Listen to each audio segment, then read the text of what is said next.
বাঙালি হয়ে রসগোল্লা খেতে কেই না ভালোবাসে, আর সেই রসগোল্লা যদি এরকম 2 in 1 হয় তাহলে তো আর কথাই নেই। তো চলো শুরু করা যাক।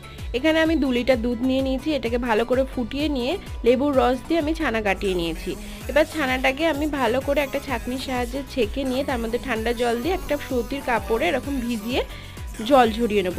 তারপরে এখানে ছানাটাকে কিন্তু হাতের সাহায্যে ভালো করে মথে নিতে হবে। তারপরে এর মধ্যে এলাচ গুঁড়ো, গুঁড়ো দুধ আর চিনি মিশিয়ে ভালো করে মথে নিতে হবে। আবারও করে ছানার ডোটা দুভাগ করে নিয়ে তার মধ্যে ফুড কালার আর রোজ এসেন্স দিয়ে ভালো করে মেখে নিয়েছি, আর এটাতে ভ্যানিলা এসেন্স দিয়ে ভালো করে আরেকবার মেখে নিয়েছি।